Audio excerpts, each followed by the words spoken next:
Hi folks, I'm Marc Bashoor, Executive Editor for FireRescue1.com and FireChief.com. Please follow the links on your screen to our coverage of the 22nd anniversary of the 9/11 attacks.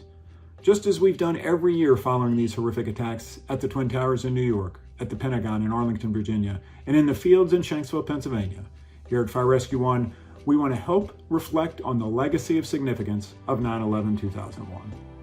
Our Editor-in-Chief, Janelle Foskett, and many of our contributing editors have brought together this special series coverage, and I hope you'll find the coverage both respectful and helpful in your fire service growth. But I want to talk to you today a little more personally.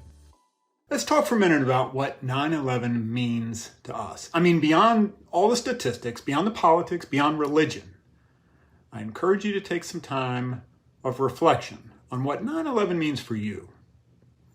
While you're on the training ground, while you're around the station, at the kitchen table, while you're responding on each and every call that you go to.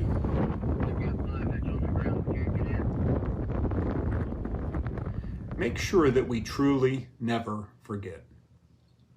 Folks who weren't even born on 9/11-2001 are now 4 to as much as 6 years into their fire service career, and that depends on paid or volunteer service. While 9/11 was a bellwether event for my career, the generation of firefighters' most current bellwether event has been the 2021-2022 COVID pandemic. However, there are significant differences between 2001 and 2023.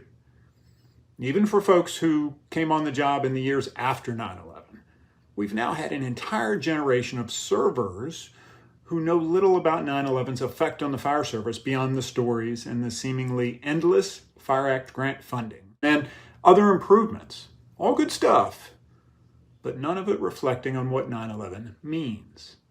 At least to me, prior to 9/11, I likened the fire service to a little bit of a yo-yo, jostling from one event to another, playing to the politics of this community or that community, law enforcement officers arresting fire chiefs who refused to move apparatus on crash scenes, neighboring communities with disparate radio systems and little connectivity. And in many cases, no automatic mutual aid. We were a bit of a mess. Some of those issues still exist, hopefully in much smaller pockets than they did prior to 9/11. And some might say we're still, as a fire service, a bit of a mess. I promise you I'm not going to bore you with statistics. There's only 2 numbers I'm going to talk to you about in this video. No statistics, no opinions, just 2 numbers. And that's 343 and 350 plus. 343, of course, being the number of firefighters who perished in the Twin Towers collapse, and 350 plus being those firefighters who have died as a result of 9/11 related diseases since 9/11. The National Fallen Firefighters Foundation and other organizations have held remembrance stair climb fundraisers since 2002. When we climb those stairs, yes, by registering, we're raising funds for the NFFF and its programs to support fallen firefighters' families, but funds are also being used to prevent occupational exposures and deaths that previously were just foregone conclusions. Personally, I've climbed the ceremonial 110 flights of stairs over 20 times. And each time I climb for Chief of Department Peter Gancy Jr.